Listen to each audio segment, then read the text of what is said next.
السلام علیکم، کیا حال چال ہے؟ امید کرتی ہوں کہ آپ سب لوگ ٹھیک ٹھاک ہوں گے۔ آج میں آپ کے لیے ایک ریل سٹوری لے کے آئی ہوں جو کہ سچی کہانی ہے۔ اس میں بتایا گیا کہ کس طرح سے انسان جب لالچ میں پڑا تو کیسے اس کی زندگی کی کایا پلٹی اور کہاں سے کہاں پہنچ گئی اس کی زندگی۔ تو جی ویڈیو کا آغاز کرتے ہیں۔ اس کے ساتھ ہی ویڈیو اگر پسند آئی ہو تو لائک کر دیں، چینل کو سبسکرائب نہیں کیا تو کر دیں۔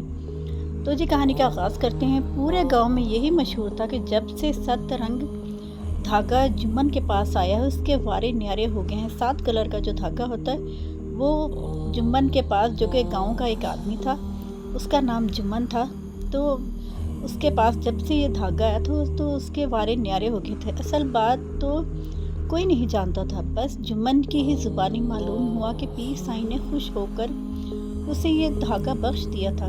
پھر دیکھتے ہی دیکھتے اس کے دن بدلنے لگے۔ کوئی کہتا بیچارہ مزدوری کے لیے مارا پھرتا تھا۔ سخت محنت کے بعد جس دن کچھ کما لیتا پیر سائیں کی درگاہ پر نذرانہ ضرور لے کر جاتا، جسے وہ کسی غریب کو دے دیتے۔ جمن کی سعادت کو سبھی جانتے تھے، چاہے کتنا بھی تنگ دست ہو، کبھی دستے سوال نہ کرتا، نہ کسی سے کبھی کوئی ادھار مانگا، نہ ہی کسی سے خیرات لی۔ ہمیشہ اپنی محنت کے بل بوتے پر ہی گھر کا گزر بسر کرتا تھا۔ باپ کے بعد ماں اور بہن اس کی ذمہ داری تھی۔ باپ نے بہت کوشش کی کہ اس کے ساتھ مل کر ترکھان کا کام کرے، پر وہ قطعاً توجہ نہ دیتا کیونکہ اسے یہ کام پسند نہیں تھا۔ اسی دوران باپ کو اجل نے آ لیا۔ برا وقت بڑوں کے بل کس نکال دیتا ہے۔ گھر میں تنگ دستی بڑھی تو فاقوں کی نوبت آ گئی۔ تو جمن نے پھر مزدوری کی ٹھانی۔ گھر کا چولہا جلنے لگا تو زندگی پھر سے رواں دواں ہو گئی۔ پھر اچانک جمن نے درگاہ والے پیر سائیں کے پاس بیٹھنا شروع کر دیا، جو کہ بہت ہی نیک اور اللہ والے تھے۔ تو کبھی کبھار، پہلے تو معمول تھا، کبھی کبھار اور پھر معمول بن گیا۔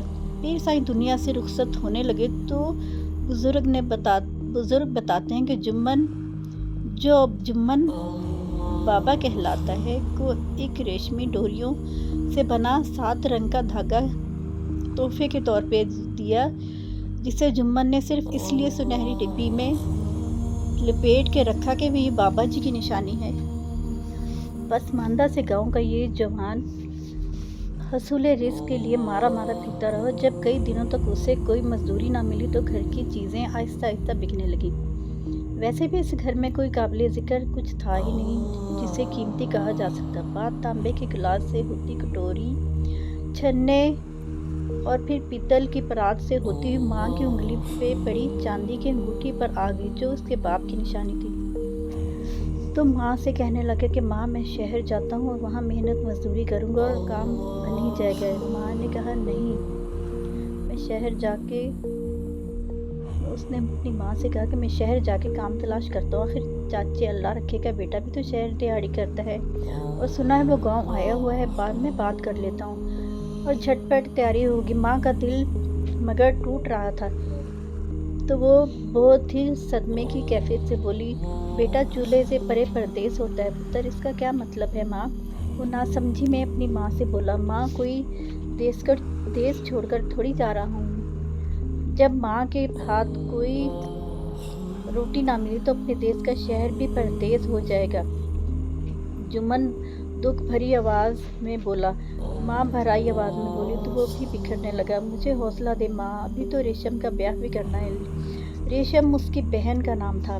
لیکن بھائی ہم تیرے بغیر کیسے رہیں گے؟ ریشم اداس ہو کے بولی۔ نہ جمن، اللہ کوئی بندوبست کر ہی دے گا، ہر نوالا منہ میں ڈالنے سے پہلے تو یاد آئے گا پتر۔ وہ بہت ہی مشکل میں پھنس گیا تھا، مگر ماں اس کے سوا کوئی چارہ ہی نہیں ہے، یہ گھر بیچ دیتے ہیں تو کوئی چھوٹی سی دکان بنا لے۔ ماں نے کہا، کیا کہہ رہی ہو ماں، باپ کا نشان ہی بیچ ڈالوں؟ باپ کا نشان تو ہے تو میرا بیٹا، اگر تجھے کچھ ہو گیا تو؟ ماں رونے لگی اور چلا جا ماں، قد میں کیا؟ ماں غصے سے بولی، جا چلا جا، قد میں کیا اونچا ہوا، عقل میں بھی ماں سے بڑا ہو گیا ہے۔ بڑی مشکل سے ماں کو چپ کرایا اور دس بس کے عالم میں کمرے میں چلا گیا۔ بستر پر دراز سوچوں میں گم تھا۔ صبح سے جانا تھا اور خود کو تیار نہ کر پا رہا تھا۔